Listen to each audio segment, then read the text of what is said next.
You know, I got into that mood again. That mood to play a Half-Life 2 based Source game. There's a certain feel that the Source engine has, but I've played Half-Life 2 to death, so I never really want to play it again. And thus we delve into the world of mods. Whenever I'm looking for a mod, I'm honestly really looking for one thing above all else. Some new guns. Guns keep me back to going to shooters, and really they're just fun. When it comes to shooters, the gun you are carrying dictates your playstyle and really are the characters of the game. You're just kind of a blank state to carry a gun. So when it comes to mods, I'm looking for something new, some new guns that I haven't used before. And that led me to the mod I'm playing today, Half-Life 2 Ice. Half-Life 2 Ice is advertised as an expansion, starting where episode 2 left off. For most mods, this will be a big red flag because they try to continue the story with a bad script and bad voice actors, but thankfully this mod doesn't do this. When they say an expansion pack, they mean an old-fashioned expansion pack. Just some new guns, new enemies, and they let you have fun.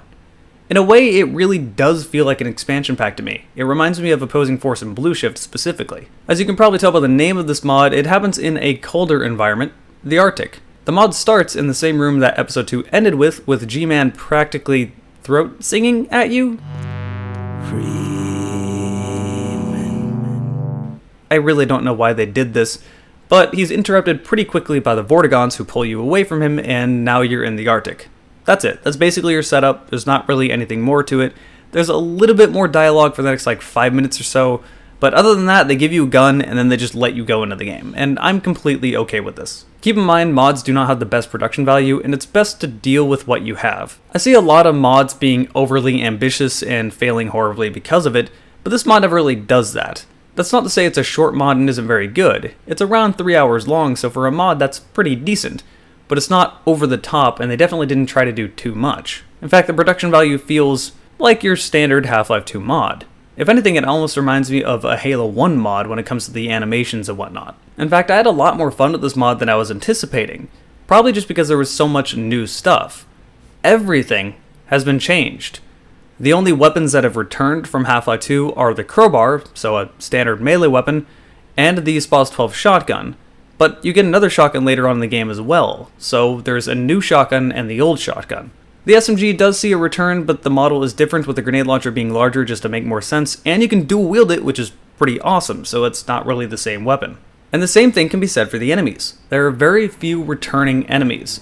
The only real ones that you see come back are the Combine, and then for a short period of time, Head Crabs and Zombie Combine. Other than that, you see a lot of new alien enemies, which keeps me very happy, because one of my biggest complaints about Half-Life 2 was just that all the interesting alien enemies you had in the original Half-Life were gone. Definitely not the case with this game. You have some weird crawling creatures that shoot fire at you, and I'm pretty sure acid at you. I never really got attacked by the other one, but I know one of them basically is a flamethrower enemy that crawls at you. The zombies were more or less replaced by ice creatures that have a lot of health. These things are covered in ice, and the ice basically acts as armor in-game. It takes 2 point-blank shotgun shells to kill one of these things, definitely stronger than the regular zombies in Half-Life 2. There are more enemies than this that were added into this mod, but I'll let you play the mod for yourself to find these new enemies. I will talk about one more, however, because it just didn't really make any sense to me. There was a weird alien-looking creature that would look at you and then do a ton of damage to you and just be gone. This was never really explained, and if you broke line of sight, it didn't do any damage to you. So you would just make it look at you, turn around the corner, and you'd be fine and it would be gone. This happened in only one part of the game, when you're underground in some basement facility place, for really only one hallway, and then it never happened again. You never actually killed the enemy, and it wasn't explained. I really don't know what was going on with this enemy. It was weird and unique, and I'm not really complaining that it exists, but I don't know why it exists. It's just weird. Again, it was not explained. As for the weapons, I did find all of them to be very fun to use. They all have decent textures on them for being the mod that it is. The animations are all very stiff and don't look great, but they are passable. But in general, the weapons, again, were fun to use. The thing with these weapons is that they're not just skins grabbed from Game Banana or something. They're actually new guns that behave differently and have different damage models. In fact, the entire game has different damage models, and it's kind of interesting. It's not so different to where it doesn't feel like a Half-Life 2 source-based game, but it is noticeable. It seems that everything dies in one less bullet, including you. Now, one less bullet doesn't sound really like much of a change, but it is a change you can feel. It's not a tremendous, huge change that changes the entire game, But it is important. To make a kind of comparison to give you a better idea of this, Battlefield 3 to Battlefield 4 saw the same sort of change. For example, assault rifles in Battlefield 3 killed in 4 shots max damage, whereas in Battlefield 4 killed in 5 shots max damage. Personal opinion time, that felt like complete garbage, and I don't know why they did that. Battlefield 3 got it right, you didn't need to change it. Dice, why do you keep doing this? Getting off topic. You definitely feel it. And in the case of Half-Life 2, they moved the damage up, meaning that enemies die faster and you die slightly faster. Just barely. Not a huge change, but again, you can feel it. I didn't know how to feel about this at first, but as time went on, I definitely came to grow into it and kind of liked it. So let's quickly go over the weapons, because there are a lot of weapons in this game that are new that you definitely have not used unless you've played this mod before. Starting with the third slot, the automatic slot, you have the SMG, which I mentioned earlier. It has a different model and a larger grenade launcher. Just look, the grenade launcher is the same as it always has been, but the model is different, and it makes a little bit more sense. And as mentioned, you can dual wield these SMGs, which is awesome. The next one are machine pistols, which you only get later in the game, and they basically replace the SMGs. These machine pistols can be full auto or 3-round burst. I recommend sticking to 3-round burst because it becomes more accurate and might as well be full auto anyway. Regardless, they serve the same function, and they're both pretty fun to use. After this, you have the fully automatic rifle, which has a scope on it. This replaces the AR-2 and is pretty strong with a good amount of accuracy. Next, we move to the fourth slot, which has a regular shotgun, which we've seen before. This is the SPAS 12 that's in Half-Life 2. It works the same exact way. And then after this, we have another shotgun that only holds 4 shells and can't fire 2 shotgun shells at once. So I don't really know why this is in the game. If you're going to have a new shotgun in the game, you might as well take out the old shotgun. But the old shotgun is better than the new one.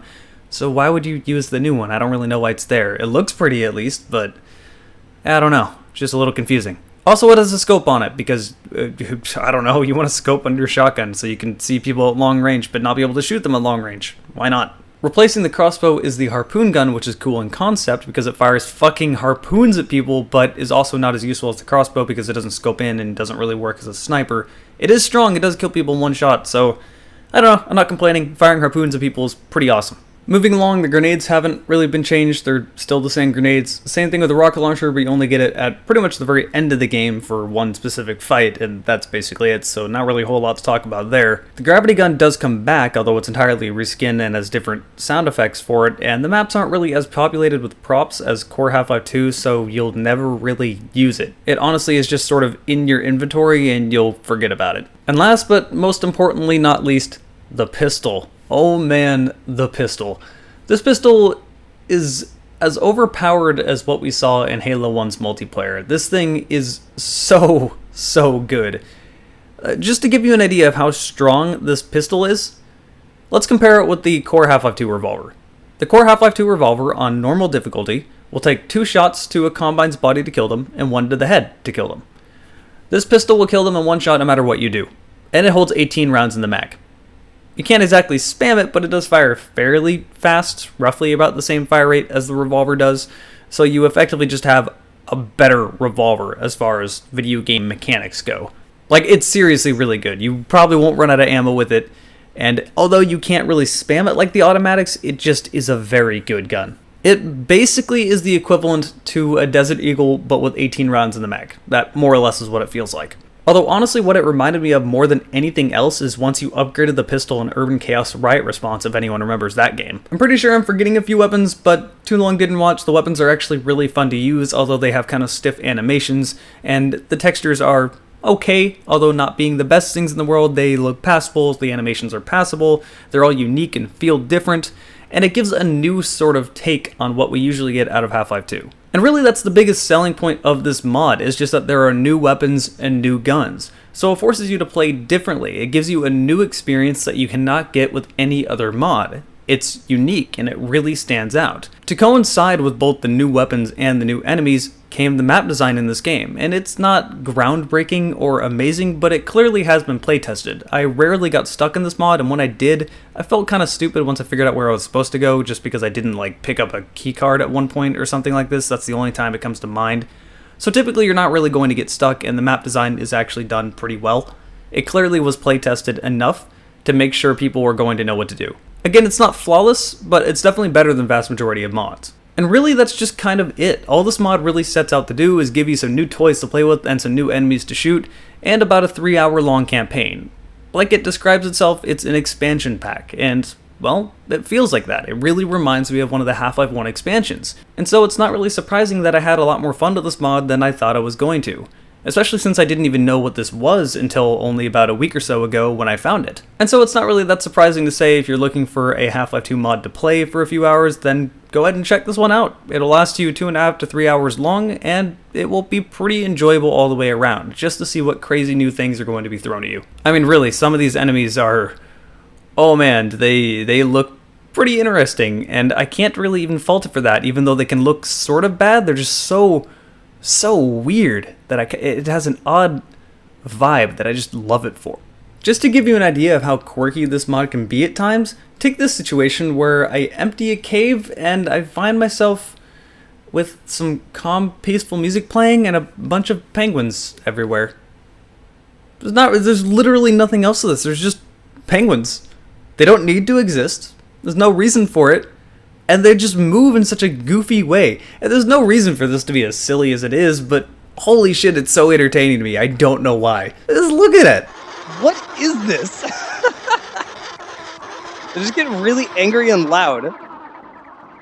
Anyway, check it out if you're looking for mods. I definitely recommend it. Hope you guys enjoyed this video, and a big thank you out to my patrons over on Patreon, and for all the people that donate over on my Twitch when I stream. I stream this mod all the way through, so if you want to come join me over on Twitch, check the link down below, or the link in the comment section. I always pin a comment saying my Twitch is down there, and let's have some fun. But again, thanks all you guys for watching, and thank all my supporters. I will see you guys next stream or next video.